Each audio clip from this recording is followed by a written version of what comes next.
Este é a barragem das Três Gargantas, a barragem mais poderosa do planeta. Olhe para o tamanho dela e então imagine algo 2 vezes maior. É isso que um país está planejando construir. Não é a China ou os Estados Unidos, nem o Japão ou a Austrália. O país por trás desse projeto recordista, uma mega barragem grande o suficiente para alimentar quase metade de um continente, é a República Democrática do Congo. Você provavelmente já ouviu falar desse país, mas pode não saber muito sobre ele. Em termos de área, na verdade, é o 2º maior país da África e o 11º maior do mundo. Abriga 95 milhões de pessoas, mais do que a Alemanha, França ou Reino Unido, sem mencionar uma gama espetacular de vida selvagem, como elefantes e chimpanzés. É fácil confundir a República Democrática do Congo, também conhecida como RDC, com a República do Congo, que fica ao lado. Esses países têm algumas semelhanças. A língua oficial em ambos é o francês, e a religião principal em ambos é o cristianismo.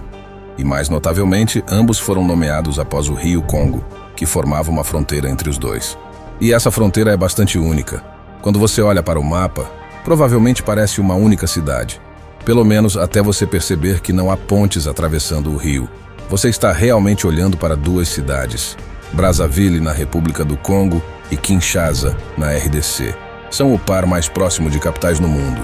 Há planos para construir uma ponte de 400 milhões de dólares entre as 2 cidades para cruzar o rio. Mas esse projeto ainda não começou. Falando nisso, vamos falar um pouco mais sobre o rio Congo, que é o futuro local da mega barragem de 80 bilhões de dólares da África. O Congo é um dos maiores rios do planeta, mas não recebe tanta atenção quanto provavelmente merece. Quando as pessoas falam sobre rios gigantes, geralmente mencionam o Nilo, o Yangtze ou o Amazonas. E embora seja verdade que esses rios sejam mais longos que o Congo de ponta a ponta, o comprimento não é a única maneira de medir o tamanho de um rio. O Congo é o rio mais profundo do mundo. Em seu ponto mais profundo, o leito do rio está 200 metros abaixo da superfície. Para colocar em perspectiva, aqui está o prédio mais alto de Brazzaville, e aqui está o prédio mais alto de Kinshasa. Com 106 metros e 79 metros, você poderia empilhar essas torres uma sobre a outra, deixá-las cair no rio Congo, e ainda haveria espaço de sobra. O rio Congo também é massivo em termos de descarga. Isso é a quantidade de água que flui ao longo dele a cada segundo. A descarga do Congo é 10 vezes maior que a do vizinho Nilo, 1,5 vezes maior que a do Yangtze na China. E, em termos de descarga, o Congo ainda não pode competir com o Amazonas. Mas, para ser honesto, nenhum rio consegue. Se você somasse a descarga total do Congo, do Yangtze e do Nilo, e depois dobrasse esse número, ainda seria menos do que a quantidade de água que flui ao longo do Amazonas. Mas ainda não mencionamos a característica mais importante do rio Congo. Bem-vindo às Cataratas Inga. Um pouco rio abaixo de Brazzaville e Kinshasa, há um trecho de 15 quilômetros de água que desce quase 100 metros. Esse declive cria um trecho enorme de água poderosa e de movimento rápido. Tecnicamente é a maior cachoeira do mundo, mas esse título é controverso. Alguns dizem que as Cataratas Inga não são íngremes o suficiente para serem consideradas uma verdadeira cachoeira, e que seria melhor chamá-las de Corredeiras Inga. De qualquer forma, este é o trecho mais longo e poderoso de águas bravas do mundo.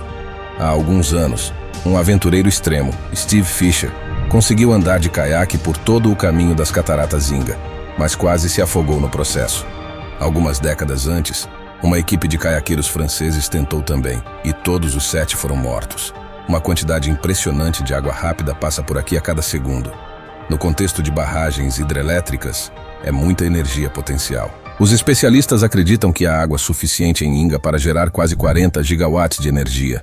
Isso é quase 50 vezes mais do que toda a população da RDC está usando atualmente, e o suficiente para alimentar vários outros países africanos também.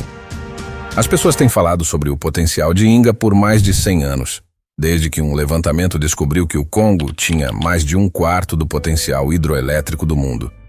Portanto, na década de 1950, a Bélgica já havia feito planos para barrar Inga, mas foi forçada a desistir desses planos quando a RDC conquistou sua independência.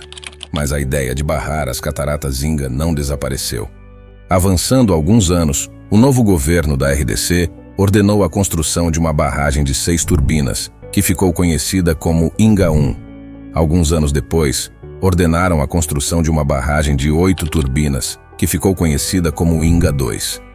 Juntas, essas barragens tinham a capacidade de produzir quase 2 GW de energia, o que ajudou a alimentar algumas indústrias importantes, como as minas de cobre no sul do país. Mas no final das contas, as Inga 1 e 2 mal arranharam a superfície.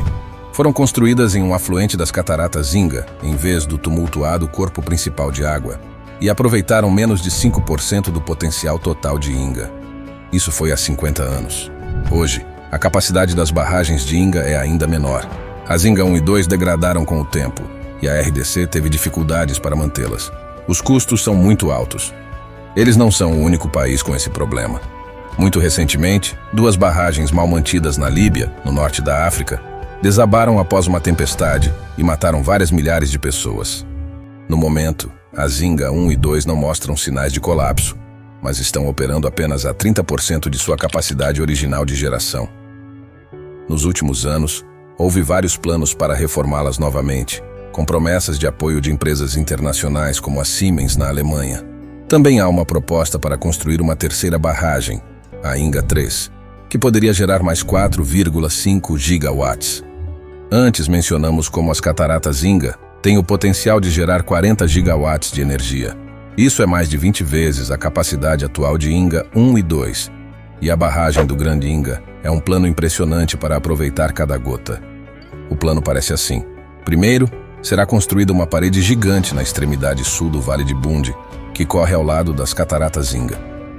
Essa parede terá 200 metros de comprimento e bloqueará o fundo do vale como um tampão no fundo de uma banheira. Será equipada com 6 estações de energia individuais, cada uma com turbinas hidrelétricas suficientes para gerar entre 4 e 8 gigawatts de energia. Em seguida, outra parede será construída no topo das cataratas Inga. Essa parede desviará o fluxo das corredeiras para o Vale de Bund, enchendo-o como uma banheira gigante. Quando a água alcançar a parede na extremidade sul do vale, a gravidade fará com que ela passe pelas turbinas das 6 usinas, gerando um total de 40 gigawatts de energia. Muitos lugares redirecionaram rios para reservatórios artificiais como uma forma de gerar energia. Mas o que torna o Grande Inga diferente dos demais é seu tamanho recorde. Geraria mais do que o dobro da energia da barragem das Três Gargantas, que é atualmente a barragem mais poderosa do mundo. É o suficiente para transformar o continente africano, onde quase 50% da população não tem acesso à eletricidade. Claro, os custos de construção de uma barragem tão massiva seriam astronômicos. Espera-se que custe cerca de 80 bilhões de dólares, significativamente mais do que o PIB anual da RDC. Isso levanta uma questão importante. A RDC pode se dar ao luxo de construí-la? Provavelmente não por conta própria. O país mal consegue manter as barragens Inga 1 e 2, quanto mais construir um projeto novo tão grande quanto o Grande Inga. Em outras palavras, há uma grande chance de que este projeto nunca aconteça. Mas a construção da barragem começa a parecer muito mais provável se considerarmos o potencial para investimento estrangeiro. Como já mencionamos, o projeto poderia fornecer energia elétrica para outras partes da África, e vários países, incluindo África do Sul e Nigéria, já declararam interesse oficial em pagar por uma parte da energia do Grande Inga. Há sugestões de que cada uma das 6 usinas de energia da barragem poderia ser financiada por um investidor estrangeiro diferente, que poderia ser proprietário dessa usina em troca. O Banco Mundial, o Banco Europeu de Investimento e o Banco Africano de Desenvolvimento também ofereceram dinheiro para o projeto. Além disso, a RDC conquistou o apoio da União Africana, que trabalha para apoiar a cooperação entre diferentes países africanos. Apesar de tudo isso, não há garantias. Mesmo que essas colaborações encontrem uma maneira de levantar 80 bilhões de dólares, isso ainda pode não ser suficiente para concluir a barragem. A maioria das barragens custa significativamente mais do que suas projeções originais. Muitas custam o dobro, o que significa que a barragem do Grande Inga poderia acabar custando mais próximo de 160 bilhões. Também há um enorme problema de corrupção na República Democrática do Congo, com funcionários do governo recebendo subornos e desviando outros fundos importantes. Torna-se ainda menos provável que 80 bilhões sejam suficientes para terminar este projeto. E há outras questões para se preocupar, como realocar mais de 30 mil habitantes locais que vivem no Vale de Bund. A barragem também devastaria o meio ambiente, colocando em perigo espécies locais importantes, incluindo populações frágeis de bonobos. Isso levanta mais uma pergunta. Mesmo que eles consigam pagar pela barragem, seria ético para a RDC construí-la? Como equilibrar o deslocamento dos locais e o dano ao meio ambiente contra o potencial de fornecer uma fonte de energia verde para milhões de pessoas na África? Nos deixe saber o que você pensa nos comentários abaixo. Obrigado por assistir e nos vemos no próximo vídeo.